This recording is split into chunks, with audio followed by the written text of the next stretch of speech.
مرتبہ سورۃ الفاتحہ۔ بسم اللہ الرحمن الرحیم، الحمدللہ ایاک نعبد و ایاک نستعین، بسم اللہ الرحمن الرحیم۔ ربنا تقبل منا انک انت السمیع العلیم۔ صلوات پڑھیں محمد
بسم اللہ الرحمن الرحیم۔ رب اشرح لي صدری ويسر لي امری واحلل عقدۃ من لسانی یفقهوا قولی۔ اما بعد فقد قال سبحانہ وتعالی فی محکم کتابہ بسم اللہ الرحمن الرحیم قل لا اسألکم علیہ اجرا الا المودۃ فی القربى۔ صلوات پڑھیں۔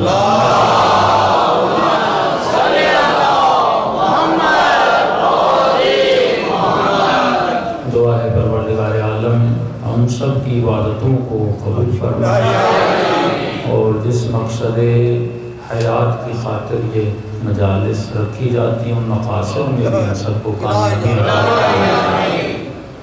قرآن مجید کی وہ آیت جس کا حق الحمدللہ اہل بیت کے چاہنے والے ادا کرتے ہیں کہ فرمایا کہ عرب کا وہ معاشرہ جو ظلمتوں میں رہتا تھا، جنہیں رشتوں کی تمیز نہیں تھی، جو اپنی بیٹیوں کو زندہ دفن کرتے تھے، جنہیں یہ علم نہیں تھا کہ نجاست کیا ہوتی ہے، طہارت کیا ہوتی ہے، کہ سیدہ کا جملہ کہ اے عربو تم مکے کی گلیوں کا نجس پانی پیا کرتے تھے، میرے بابا نے تجھے بتایا کہ طہارت کیا ہوتی ہے، نجاست کیا ہوتی ہے۔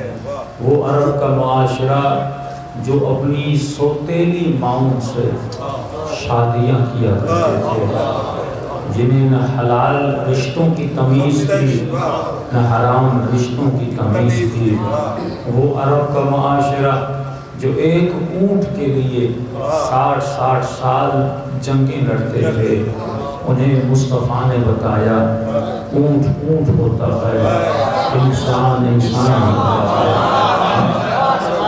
انسان کی قیمت کیا ہے، انسان کا قدر کیا ہے، یہ سب کچھ رسول نے بتایا۔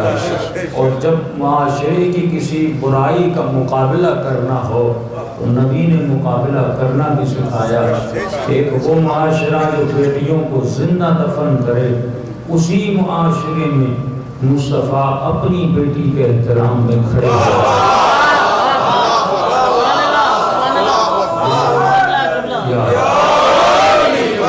کچھ نبی نے جب عربوں کو بتایا، وہ عرب کعبہ اس زمانے میں بھی تھا بالکل عریان حالت میں، مرد اور عورت کعبے کا طواف کیا کرتے تھے۔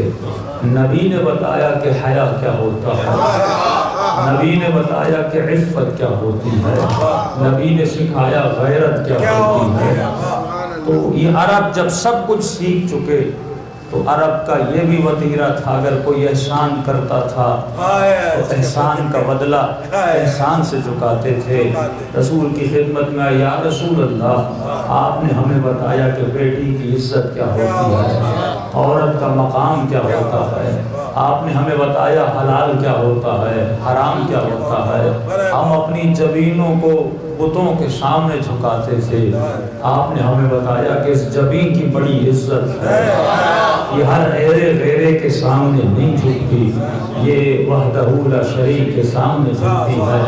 آپ نے موحد بنایا، آپ نے انسانیت کا درس دیا، آپ نے اخلاق کی بلندیوں کا درس دیا۔ تو یا رسول اللہ ہم آپ کے سارے احسانوں کا بدلہ چکانا چاہتے ہیں۔ اچھا کیسے بدلہ چکانا چاہتے ہو؟ کہ یا رسول اللہ آپ کو زر دیں گے، آپ کو دولت دیں گے، جس کے پاس مال تھا وہ اونٹ لے کر آیا، کوئی بکریاں لے کر آیا، جو کچھ جس کے پاس تھا وہ کچھ رسول کے پاس لے کر آیا۔ اور وہ حبیب جو اپنی مرضی سے کچھ کہتا نہیں ہے، منتظر تھا کلام الہی کے نزول کا، آواز آئی حبیب کہہ دو قل لا اسألکم علیہ اجرا، میں اپنی محنتوں کا تمہیں تم سے کوئی صلہ نہیں چاہتا، کوئی اجر نہیں چاہتا، بس ایک چیز چاہتا ہوں الا المودۃ فی القربى، بس اگر کچھ کرنا ہے تو میری آل سے مودت کرنا ہے۔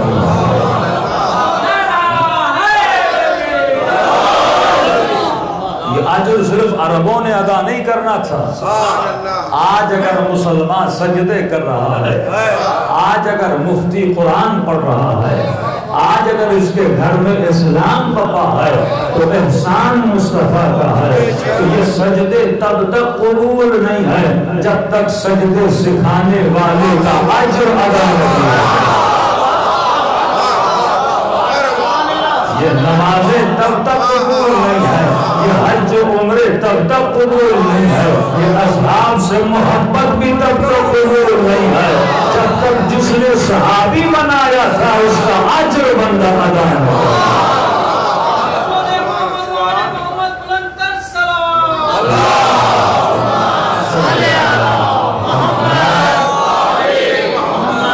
اسلام کا حکم ہے کوئی مزدور بھی تیرے گھر میں کام کرے، پسینہ خشک ہونے سے پہلے اسے اجرت دو۔ تو اگر کوئی مصطفیٰ کی مزدوری کا حق دینا چاہتا ہے، ہم میں توانائی نہیں کہ ہم حق مصطفیٰ ادا کریں، لیکن یہ حق اللہ نے متعین کیا ہے کہ اگر مصطفیٰ کی محنتوں کا اجر دینا چاہتے ہو تو شرط ایک ہی ہے کہ اس کی آل سے مودت کرنا۔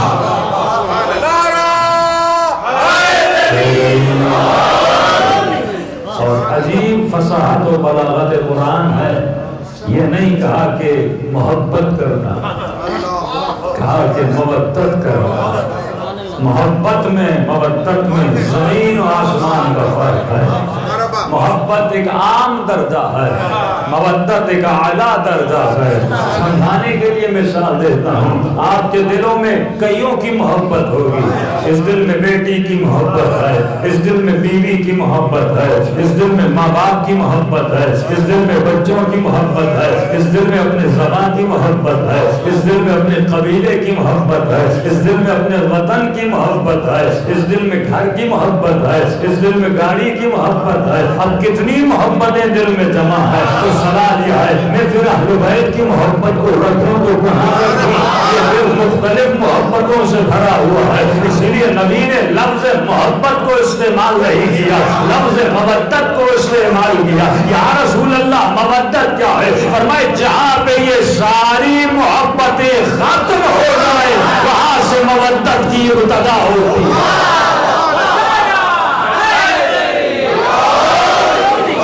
جہاں پہ بیٹی کی محبت قربان ہوتی ہوئی نظر آئے، جہاں پہ باپ کی محبت قربان ہوتی ہوئی نظر آئے، جہاں پہ اولاد کی محبت قربان ہوتی ہوئی نظر آئے، جہاں پہ بندہ گھر لٹاتا ہوا نظر آئے، وہاں پہ مودت کی ابتدا ہوتی ہے۔ تو دنیا کہتی ہے نا شیعوں کو کوئی کام نہیں ہے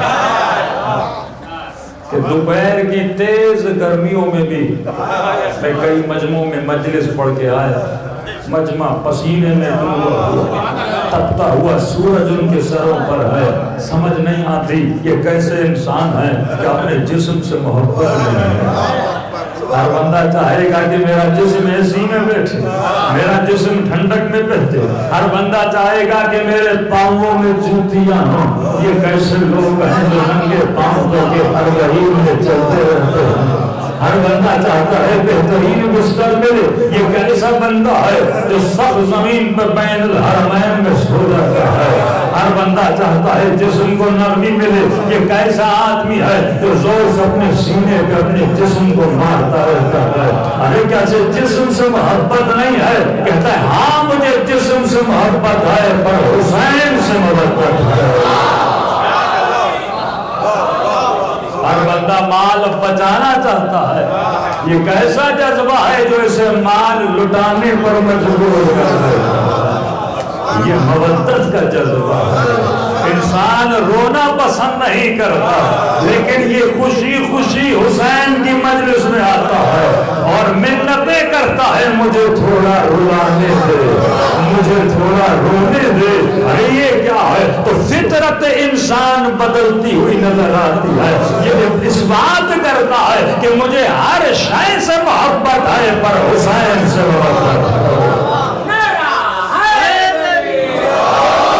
کربلا اسی مودتوں کا میدان ہے، واللہ عجیب میدان ہے میدان کربلا، کہ ماں بچے کو سجا کر موت کے لیے بھیج رہی ہے اور رو رہی ہے۔ بی بی رباب کے لیے مشہور ہے، اصغر کا جھولا بھی جھولاتی رہی اور کہتی رہی میرے لال تو بہت چھوٹا ہے، کل اکبر کی ماں اکبر کو قربان کرے گی، اے کاش تو جوان ہوتا میں تجھے حسین پہ قربان کر دی۔ تو کسی ماں نے کہا مجھے کربلا کی مائیں سمجھ نہیں آتی، ماں پوری رات جاگتی ہے کہ بیٹا بچ جائے، تو پوری رات دعا کر رہی ہے کہ بیٹا دنیا سے چلا جائے۔ یہ کیسی محبت ہے؟ مائیں بچوں کو بچانے کے درس دیتی ہے اور سیدہ زینب بتا رہی ہے میرے لال علی کی اولاد میں سے ہو، زینب کے بچے میں سے ہو، کر ماں کی لاج رکھ لینا۔ یہ کیسی ماں ہے جو قاسم کو کہتی ہے ایسے لڑنا، کل کو یہ نہ کہے کہ ماں کے دودھ کا اثر تھا، قاسم لڑ نہ سکا، میری لاج کو رکھ لینا۔ ارے یہ کیسی محبت ہے، ماں بچوں کو بچاتی ہے، یہ بچوں کو مقتل میں بھیج رہی ہے، تیروں تلواروں کے سائے میں بھیج رہی ہے۔ تو سنو گے کربلا کی ماؤں کا ایسے سوالوں پر جواب کیا آئے گا؟ کہیں گی ہاں ہم بھی اپنے بچوں سے محبت کرتے ہیں، لیکن مسئلہ یہ ہے مجھے قاسم سے محبت ہے پر حسین سے محبت ہے۔ آج سوال یہی ہے کہ ہمارے دلوں میں محبت ہے یا مودت ہے؟ اگر محبت ہے یہ بھی بہت اچھی بات ہے، من مات علی حب آل محمد مات شہید، محبت کا درجہ بھی شہادت کا درجہ، تو تصور کرو جو محبت میں مر جائے شہید ہے، جو مودت میں مرے تو سلمان ہے۔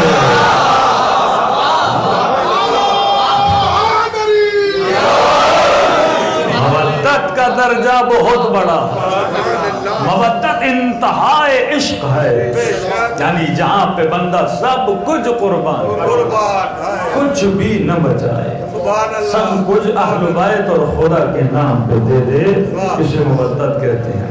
اور مودت جو جذبہ ہے نا، یہ انسان کو طاقت صبر دیتا ہے۔ روایت کے جملے ہیں جب علی اصغر کے گلے پہ تیر لگا، بچہ باپ کے ہاتھ میں، آپ نے شاید وہ نیٹ پہ ویڈیو دیکھی کہ نہیں دیکھی، کہ ایک ماں اور ایک باپ ہاسپٹل میں پہنچتے ہیں، بچے کے گلے میں کچھ پھنس جاتا ہے، ان کی حالت دیکھنے والی ہوتی ہے، ماں تڑپ رہی ہوتی ہے، باپ تڑپ رہا ہوتا ہے، کریں تو کیا کریں، اس بچے کو بچائیں تو کیسے بچائیں؟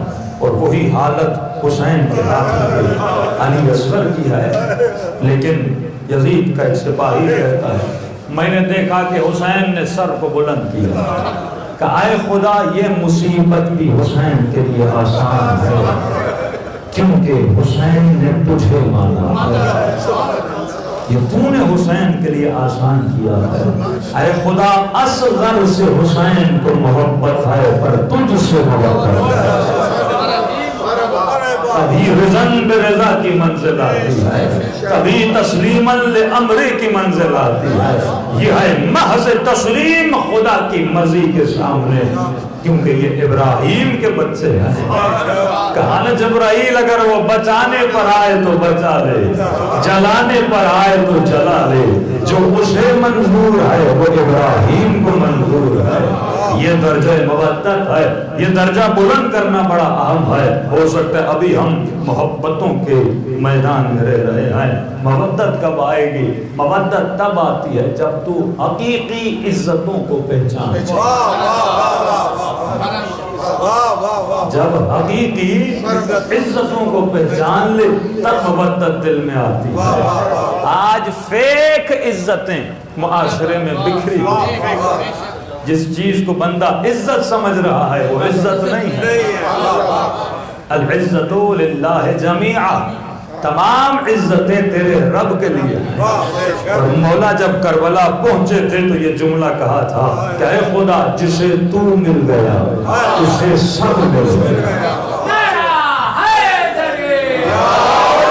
اور مولا علی کا جملہ کفا بی عزا ان اکون لک عبدا، علی کی عزت کے لیے یہی کافی ہے کہ علی تیرا بندہ۔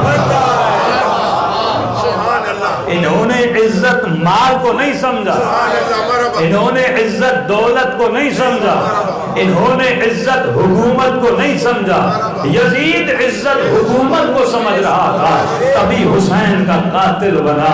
فرعون عزت حکومت کو سمجھ رہا تھا، تبھی موسیٰ کے پیچھے لگا۔ لیکن مولا فرماتے کفا بھی عزت، علی کے لیے اور علی کی عزت کے لیے یہی کافی ہے۔ حکومت علی کو عزت نہیں دیتی، دولت علی کو عزت نہیں دیتی۔ کسی نے کہا مولا دولت کا، مولا امام فرمایا دولت رفاہ دیتی ہے، عزت نہیں دیتی۔ رفاہ آسانیاں پیدا کرتی ہے، زندگی میں تراوت پیدا کرتی ہے، لیکن عزت نہیں دیتی۔ فرمایا اگر دولت عزت پیدا کرتی تو عزت فرعون کو ملتی، ابراہیم کو نہ ملتی۔ خدا نے جسے عزیز بنایا وہ کون تھا؟ وہ فرعون نہیں تھا، ابراہیم تھا۔ فرمایا جو دولت کے ذریعے سے خود کو عزیز بنانا چاہتا ہے، مولا فرماتے ہیں یہ سراب ہے، حقیقت نہیں ہے۔ متکبر جو تکبر میں آ کے خود کو عزیز سمجھتا ہے، یہ سراب کے خیال میں زندگی بسر کر رہا ہے، یہ عزت میں نہیں ہے، سراب سمجھتے ہیں۔ دور سے بندے کو لگتا ہے کہ دریا ہے لیکن ہوتا نہیں، جتنا چلتا جاتا ہے آخر میں خشکی پر ہی ہوتا ہے، دریا اسے نظر نہیں آتا۔ لیکن مولا فرماتے ہیں حقیقی عزت اللہ سے ملتی ہے، عزت تکبر سے نہیں ملتی۔ اب کوئی انسان فیک پروٹوکول بنا کے خود کو عزیز بنانا چاہے، جس طرح ہمارے سیاستدان ہیں، کئی لوگ بڑے پروٹوکول میں گھومتے ہیں کہ گویا ہم عزیز ہو جائیں گے، سامنے 10 پولیس والے، پیچھے 20 پولیس والے کہ ہم عزیز ہیں۔ اور اس عزت کو تو نے دیکھا کہ وہی مشرف جو پروٹوکول میں گھومتا تھا اور ایک دن جیل میں جاتے جاتے پیشی میں اٹیک بھی ہو گیا۔ تو یہ عزت نہیں ہے، عزت یہ ہے کہ کوئی ساتھ ہو یا نہ ہو، بندہ چلے تو وہ ابوہت ہو، وہ عزت ہو کہ وقت کا حاکم کہ یہ ابوہت ہے، یہ تکبر نہیں ہے۔ کسی نے میرے چوتھے یا 5ویں امام کو کہا کہ آپ تکبر سے چلتے ہیں، امام نے کہا یہ تکبر نہیں ہے، یہ اللہ کی دی ہوئی عزت ہے۔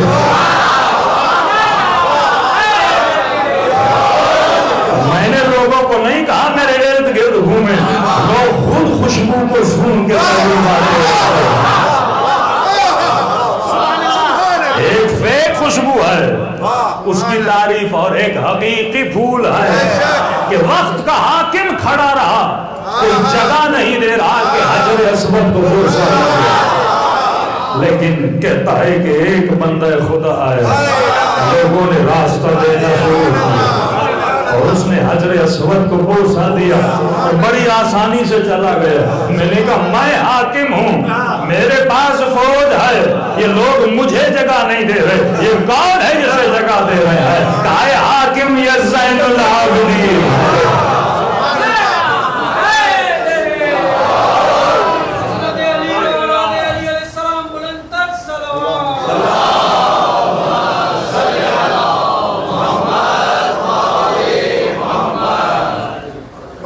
عزت خدا دیتا ہے، فیک عزتوں کے پیچھے نہ لگنا کہ یہ چیز آ جائے گی تو عزت آئے گی، نہیں۔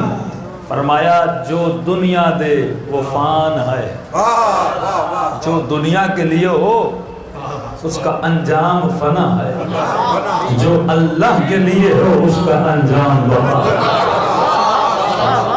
یہ وعدہ کربلا میں پورا ہوا کہ نہیں؟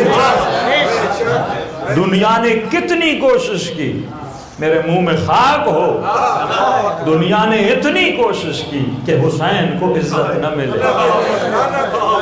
یہ سارے حرب علیہ باللہ امام حسین کی عزت کے لیے نہیں تھے، وہ چاہتے تھے کہ اہل بیت کو نیچا دکھایا جائے۔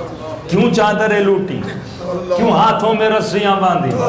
مولا فرماتے رومی قیدیوں کی طرح ہمیں بازاروں میں لے جایا جس کے لیے روایت صحیح و سند آئے اہل سنت کے یہاں بھی کہ قیامت میں ایک ناقہ لایا جائے گا، خوبصورت ترین ناقہ ہوگا، دنیا کا شاید کوئی زر و جواہر ہو جو اس ناقے پہ نہ لگا، ایسی ہماری سجائی ہوگی زمرد کے مختلف پتھروں سے اور ہیروں سے، اور اس اماری میں ایک بی بی تشریف روایت کے جملے ہیں جو محشر میں اس طریقے سے لائی جائیں گی، اور اللہ ڈائریکٹ کلام کرے گا، بلا واسطہ بولے گا کہ اے مصطفیٰ کی بیٹی آج جو کچھ مانگنا ہے مجھ خدا سے،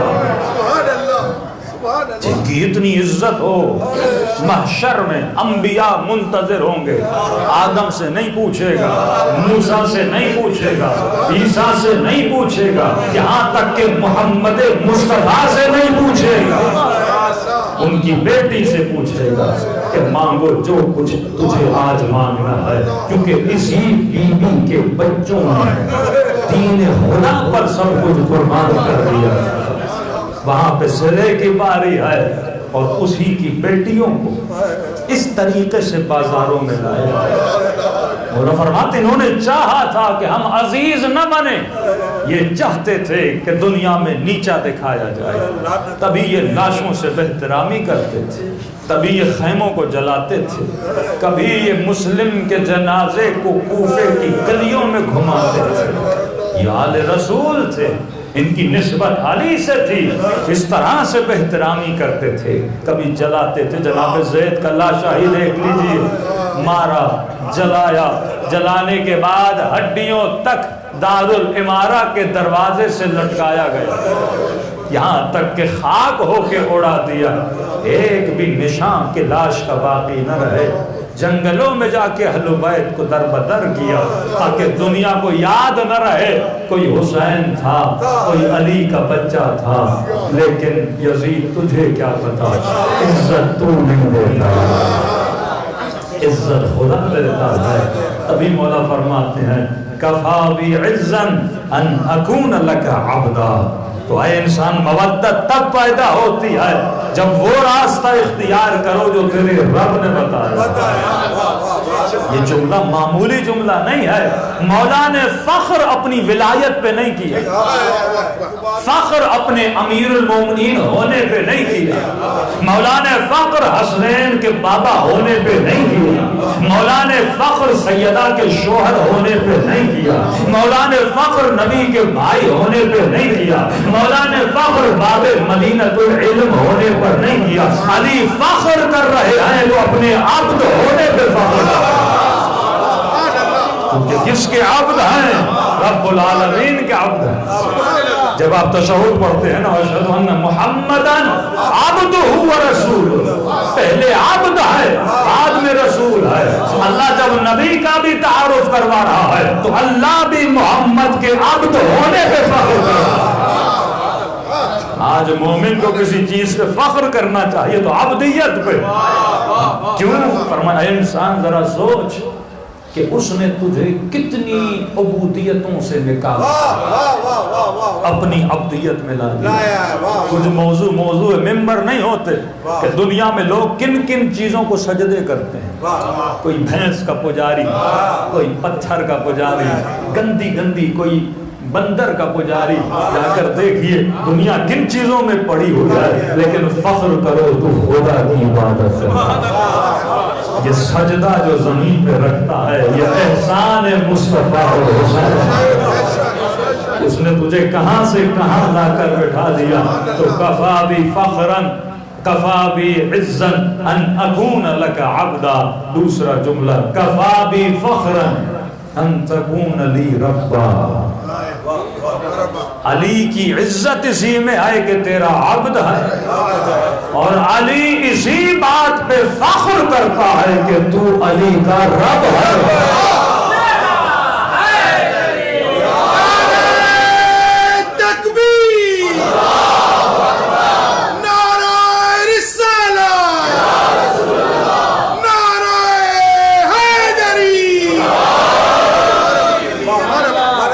بندہ عزت بھی کرے اپنی اور اس کے بعد فخر کرے تو کس بات پہ کرے؟ کہا ناز پھر بھی مال پہ نہ کرنا، اولاد پہ نہ کرنا، جسم کی طاقت پہ نہ کرنا، تیرے فخر کے لیے یہی کافی ہے کہ تیرا رب وہ ہے جو علی کا رب ہے، جو محمد کا رب ہے۔ قرآن میں تقریباً 120 دعائیں ہیں یا 26 ہیں، سب کی ابتدا ربنا سے ہوتی ہے۔ ربنا آتنا فی الدنیا حسنہ وفی الآخرۃ حسنہ، اللہ کا وہ نام جو سب سے زیادہ مولا کو پسند تھا۔ ایک ایشو بھی یہاں پہ ڈسکس کر لو، یہ شیعوں میں چھڑا کہ کیا ہم علی کو رب کہہ سکتے ہیں؟ یہ بڑے مسائل ہیں لوگوں کی معرفت نہ ہونے کی وجہ سے۔ کچھ نے مثلا اشتہاروں میں لکھ دیا علی جل جلالہ۔ سوال یہ ہے کہ علی کے لقب کم ہیں؟ بندہ ایک ہی چیز پہ اٹک جائے کیا مولا کی فضیلتیں کم ہیں؟ وہ فرمائے میری عزت اس میں ہے کہ میں اس کا عبد ہوں، تو کیا تو علی کو عزت کے دروازے سے نکالنا چاہتا ہے؟ مولا عبد رہے تو مولا کی عزت ہے۔ رسول خدا فرماتے نا میں نے مولا علی کے فضائل دنیا کو اور بھی تھے لیکن نہیں بتائے، اسی خوف سے کہ دنیا علی کو خدا نہ مانے، خوف سے علی کے فضائل کو چھپایا گیا۔ تو فرمایا کہ کبھی ایسی غلطیاں نہ کیا کرو۔ اب سوال یہ ہے بولا جائے کہ کیا علی کو رب بول سکتے ہیں؟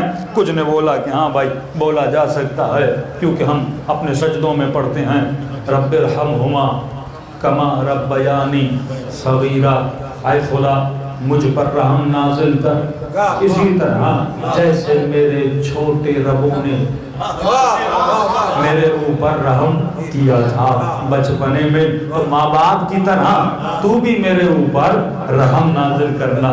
اب یہ ہے عربی کا مسئلہ، بندے کو عربی نہ آئے تو کبھی کبھی غلطیاں بھی ہو جاتی ہیں۔ عربی میں رب کی جو جڑ ہے جسے مصدر کہتے ہیں، کبھی دکھنے میں لفظ ایک جیسا ہوتا ہے لیکن معنی الگ الگ ہوتے ہیں۔ ایک رب نکلا ہے ربب سے، ایک رب نکلا ہے ربب سے، دونوں کی معنی الگ ہیں۔ ایک رب ہے اس معنی میں جس طرح آپ کرکٹ کا کوئی مربی ہوتا ہے، سکھانے والا، کوچ جسے کہتے ہیں، تو یہ بھی رب ہے لیکن یہ اور رب ہے۔ اللہ بھی رب ہے لیکن وہ اور رب ہے۔ یہ جو ربیانی صغیرہ ہے اس کا مصدر اور ہے، وہ جو الحمدللہ رب العالمین ہے اس کا مصدر اور ہے۔ یہ کس معنی میں ہے؟ وہ کس معنی میں ہے؟ یہ سکھانے کی معنی میں ہے، یہ پالنے کے معنی میں ہے، یہ بڑا کرنے کے معنی میں ہے کہ یہ ماں باپ بھی ہو سکتے ہیں، اہل بیت بھی ہو سکتے ہیں، تمہارے اسکول کا کوچ بھی ہو سکتا ہے، لیکن جو رب رب العالمین ہے اس کا مطلب یہ ہے کہ کائنات کا ایک ہی مدبر الامور ہے، وہ رب العالمین ہے، جو کائنات کی تدبیر کرتا ہے، جس کی تدبیر میں یہ آئے کہ حسین کربلا جائیں، جس کی تدبیر میں یہ آئے کہ جس زمین کو یزید نے حسین کا مقتل بنایا تھا میں مومنوں کی جنت بنایا،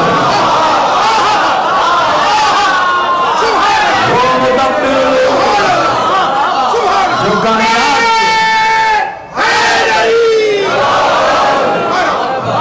اللہ خیر الماکرین ہے کہ تو ایک نقشہ بناتا ہے لیکن میرا نقشہ سب نقشوں پہ بھاری ہے۔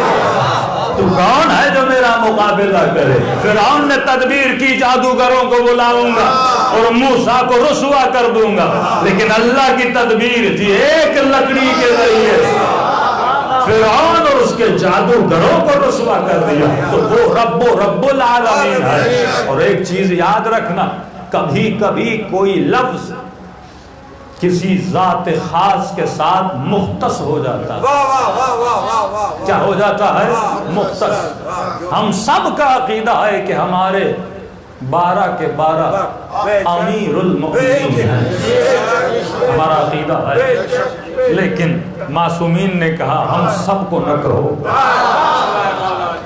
چھٹے امام کی خدمت میں ایک شخص آیا اور جیسے ملا تو کہا السلام علیکہ یا امیر المومنین، اے مومنوں کے امیر آپ پر میرا سلام ہو۔ امام نے کہا آج کہا ہے کل نہ کہنا۔ کیا مولا کیا آپ مومنوں کے امیر؟ نے کہا میں مومنوں کا امیر ہوں لیکن یہ لقب مختص ہے میرے بابا علی کا۔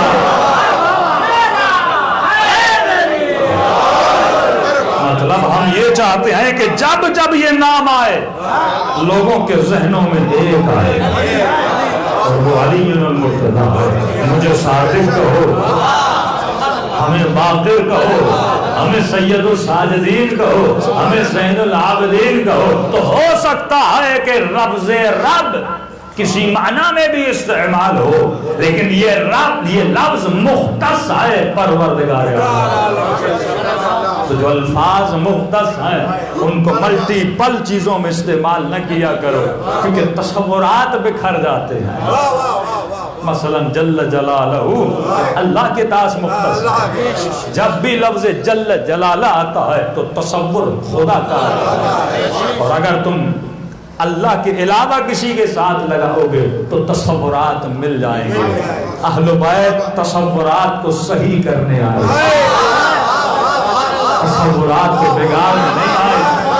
یہ وہ لوگ ہیں فی قلوبہم مرض فزادہم اللہ مرضا، ان کے دلوں میں بیماری ہے، اور اللہ کہتا ہے ایسوں کی میں بیماری اور بڑھا دوں۔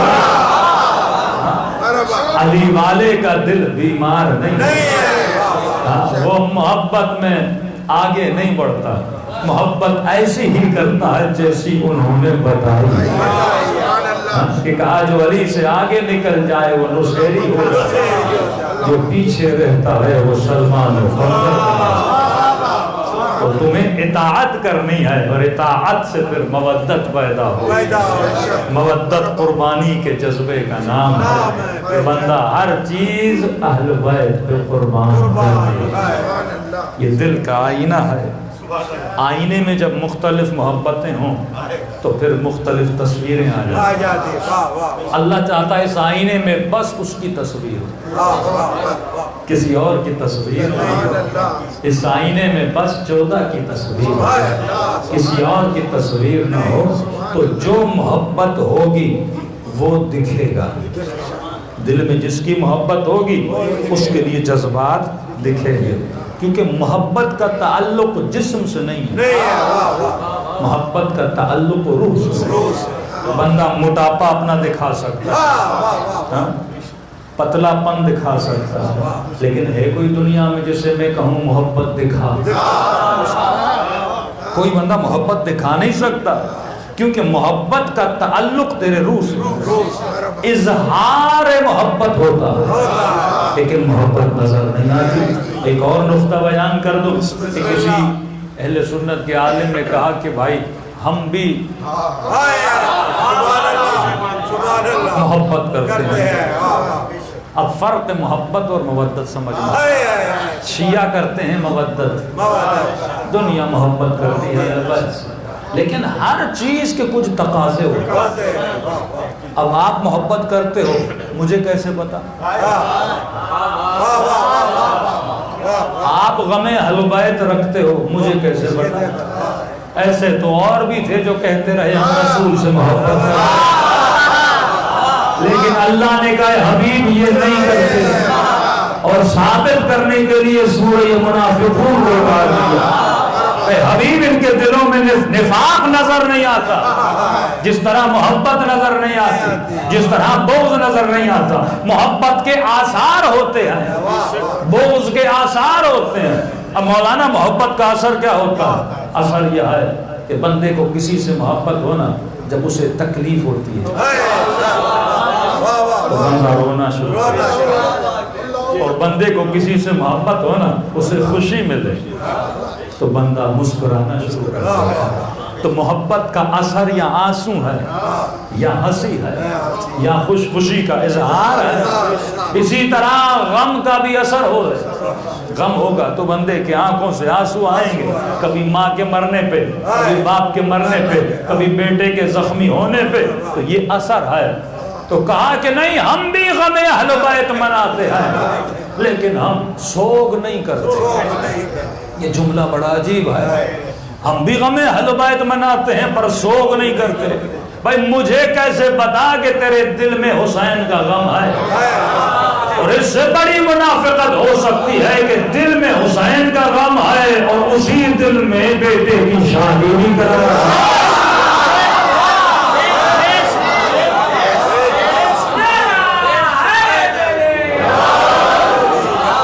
سب سے بڑا نفاق ہے، غم کی نشانی ہوتی ہے، محبت کی نشانی کا نہیں، ضروری نہیں کوئی نشانی ہو۔ میں نے کہا ضروری نہیں تو میرے ایک سوال کا جواب دے، تو اذانیں کیوں دیتا؟ کہا کہ اذان کیوں دیتا ہے؟ کہ لوگوں کو نماز کے لیے بلانا ہے۔ میں نے کہا نماز کے لیے بلانا ہے تو بس کہو الصلاۃ الصلاۃ، یا کہو حی علی الصلاۃ حی علی الفلاح۔ یہ کہنے کی کیا ضرورت ہے کہ اللہ اکبر اللہ اکبر اشہد ان لا الہ الا اللہ واشہد ان محمد رسول اللہ، یہ جملہ کیوں بولتا ہے؟ نماز کے لیے بلانا ہے، نماز کے لیے بولا۔ پورا عقیدہ کیوں بتا رہا ہے؟ کہ اللہ بڑا ہے، محمد اس کا عبد ہے، یا محمد اس کا رسول ہے۔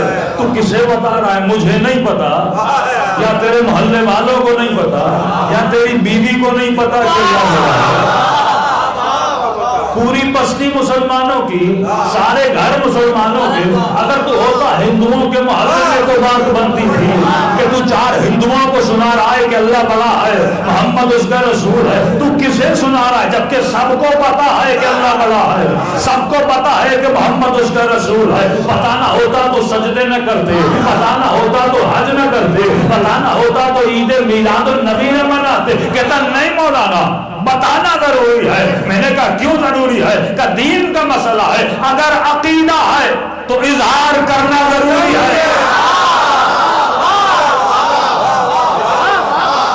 اللہ کہتا ہے اگر تو نے مجھے مانا ہے تو اظہار کر، دنیا کو بتا کہ تو مجھے وحدہ لا شریک مانتا ہے، دنیا کو بتا تو محمد کو خاتم النبیین مانتا ہے۔ تو اگر عقیدہ ہے تو اظہار ضروری ہے۔ میں نے کہا بالکل اسی طرح جس طرح عقیدے کے لیے اظہار کا ضروری ہے، اسی طرح غم کے لیے اظہار کا ضروری ہے۔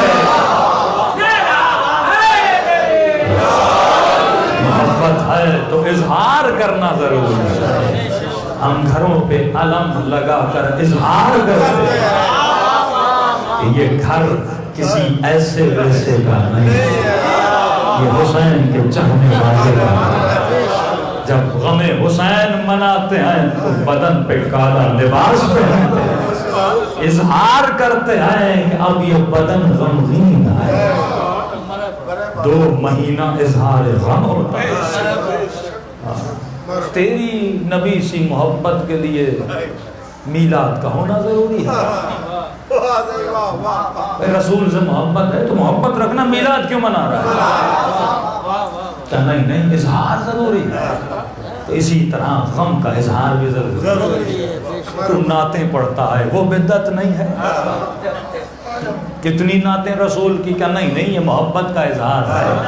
پھر غم کے اظہار کے لیے مرثیہ بدعت کیوں بن گیا؟ غم کے اظہار کے لیے نوحہ بدعت کیوں بن گیا؟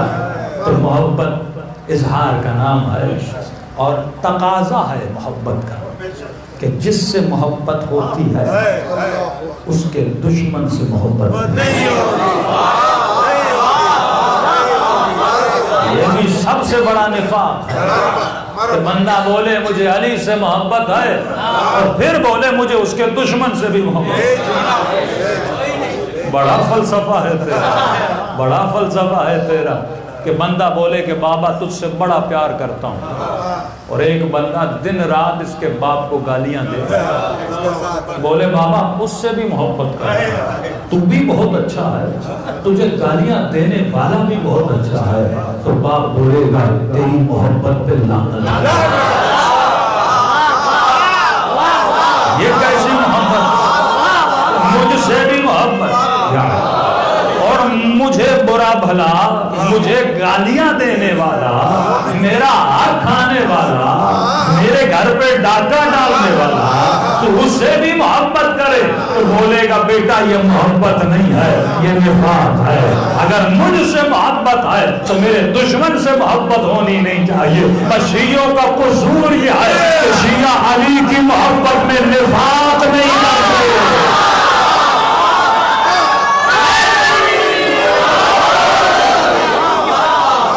بولتے اگر علی سے محبت ہے تو 70,000 ممبروں سے علی کو برا بھلا کہنے والے سے محبت ہو ہی نہیں۔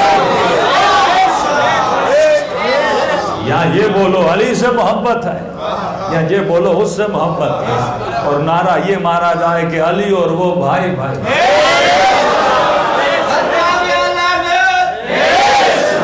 یہ دنیا میں پہلا بھائی ہوگا جس نے بھائیوں پہ لعنت دی، یہ دنیا کا پہلا بھائی ہوگا جس نے بھائی سے جنگ کی ہے۔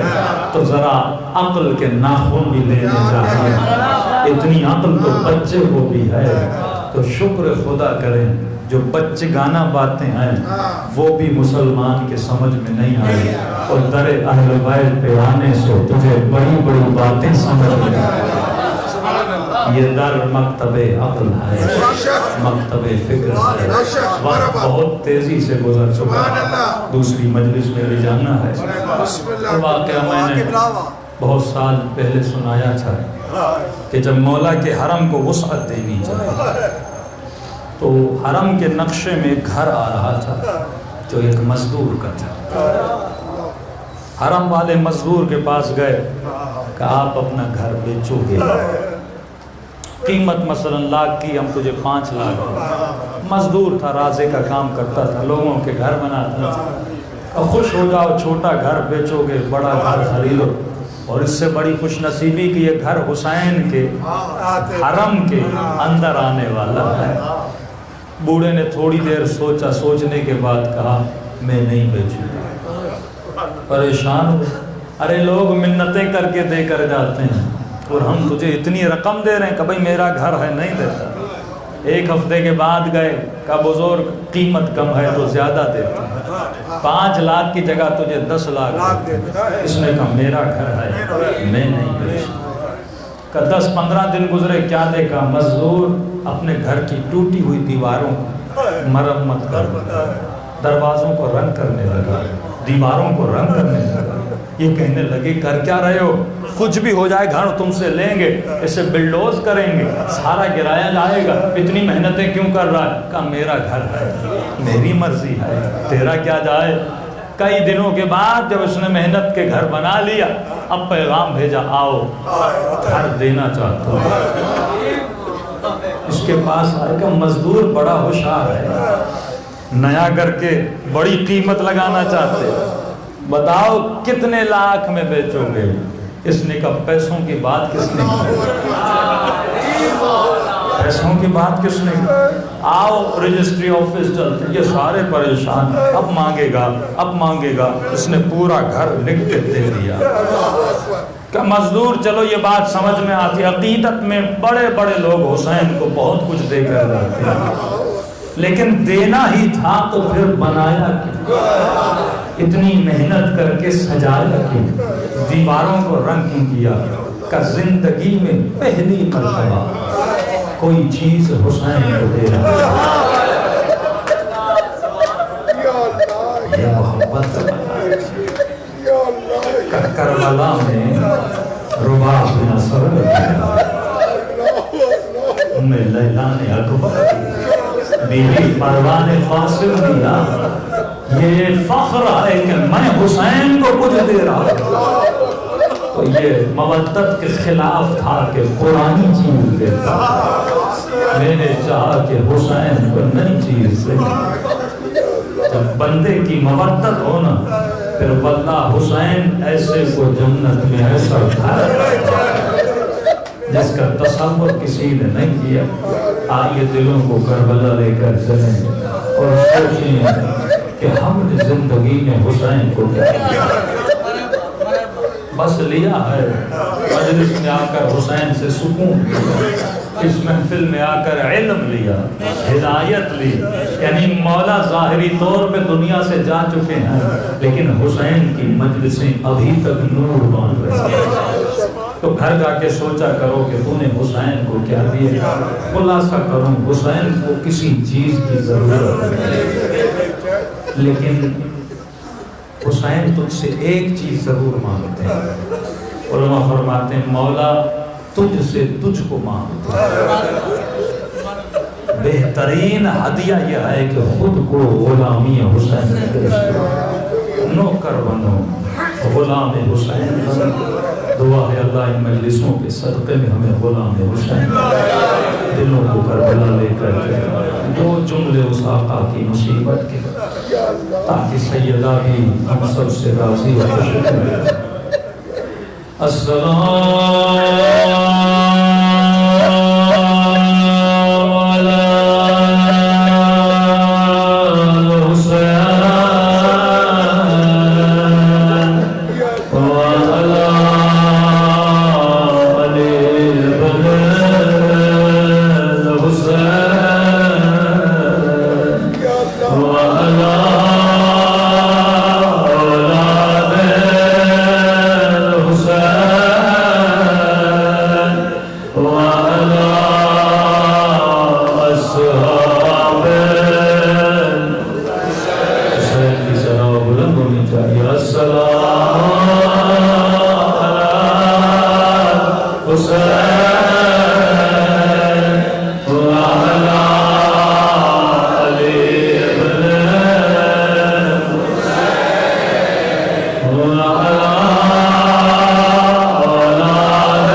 فرمایا میرا سلام کربلا کے اس شہید پہ جس کے گردن کو پیچھے سے کاٹا گیا۔ عزیزو اسلام کا حکم جب بھی حیوان کا گلا کاٹو تو آگے سے کاٹا کرو، پیچھے سے نہ کاٹا کرو، کیونکہ آگے 4 رگیں ہوتی ہیں، جب یہ رگیں کرتی ہیں تو خون دماغ میں نہیں جاتا، تڑپنے والے کو تکلیف نہیں ہوتی۔ فرمایا میرے بابا کا گلا پیچھے سے کاٹا گیا۔ تبھی کسی نے میرے چوتھے امام سے کہا مولا بہت روتے ہیں۔ فرمایا تو کربلا میں نہیں تھا، تو نے میرے بابا کی گڈی گردان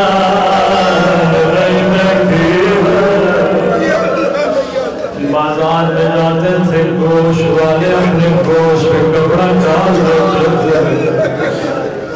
ایک دن بازار میں گئے، گوشت والا کپڑا رکھنا بھول گیا۔